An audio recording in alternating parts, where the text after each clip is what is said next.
एक समय की बात है। एक कौवा था। कौवा समुद्र के किनारे एक मानव बस्ती में रहता था।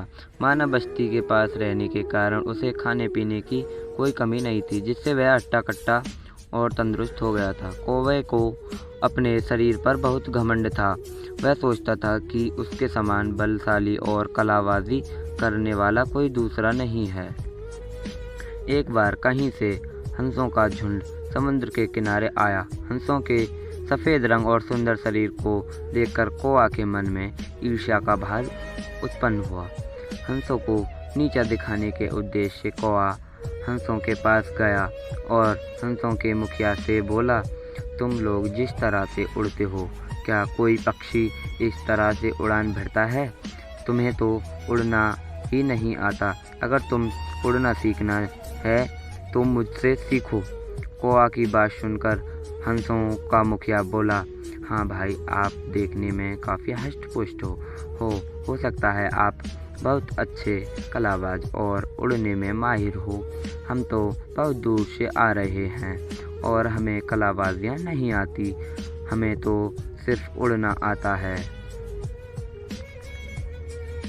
हंसों के मुखिया की बात को सुनकर कौवा बोला, अगर आप में साहस है तो आप मेरे साथ उड़ने की प्रतियोगिता करो और मुझे कलाबाजी और उड़ने की कलाओं में हराकर दिखलाओ। कौवा की घमंड से भरी इस तरह की बातों को हंसों के मुखिया ने नज़रअंदाज करना चाहा, किंतु कौवे के बार बार घमंड में आकर कहे शब्दों के कारण हंसों का मुखिया कौवा के साथ प्रतिस्पर्धा करने के लिए तैयार हो गया। इस प्रतियोगिता को देखने के लिए आसपास के पक्षी एकत्र हुए। प्रतियोगिता शुरू हुई। प्रारंभ में तो कौवा अपनी तेज गति से उड़ान भरता है और कलाबाजियाँ दिखलाता है, किंतु हंस अपनी धीमी गति से भी उड़ता रहता है। कौवा हंस से कुछ आगे निकल जाता है। कौवा कुछ देर उड़ने के पश्चात थकने लगता है और अपने आसपास देखता है तो उसे चारों ओर समुद्र और पानी ही दिखलाई देता है। कौवा अब चाह कर भी वापस नहीं जा सकता था, क्योंकि वह समुद्र की सीमा के बहुत अंदर तक पहुंच गया था और थकान के कारण उसका शरीर जवाब दे रहा था। कौवा अब ठीक से उड़ भी नहीं पा रहा था। थकान के कारण बार बार नीचे आ रहा था और समुद्र के पानी को बार बार छू रहा था। दूर से हंसों का मुखिया इस सारी घटना को देख रहा था और उसे समझ आ गया था कि कौवा थकान के कारण उड़ने में ज़्यादा देर सक्षम नहीं हो पाएगा। इसीलिए वह कौवे के पास गया और बोला, मित्र, क्या तुम्हें उड़ने में किसी प्रकार की कोई समस्या आ रही है? अगर मेरी कोई सहायता की आवश्यकता हो तो बताओ।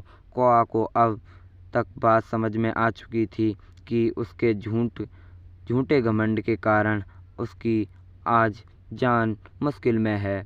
उसने हंस से कहा, मित्र, थकान के कारण मेरा शरीर जवाब दे रहा है। अब मैं उड़ने में असमर्थ हूँ। अगर थोड़ी देर और हुई तो मैं समुद्र में गिर जाऊँगा। कृपया मुझे बचा लो। कौवे की बात सुनकर हंस को उस पर दया आ गई और उसने कौवे को अपने पंजों में दबाकर अपने साथ ऊंचाई पर ले गया और वापस समुद्र के किनारे की तरफ उड़ान भरी। कुछ ही देर में कौवा और हंस दोनों ही किनारे पर आ गए। कौवा ने सभी के सामने अपनी गलती पर हंसों से क्षमा मांगी। इसी को कहते हैं कौवा चला हंस के चाल और अपनी चाल भी भूल गया। दोस्तों, हमें किसी से जल्दबाजी में कोई फैसला नहीं लेना चाहिए। हमें अपने शरीर पर कभी घमंड नहीं करना चाहिए।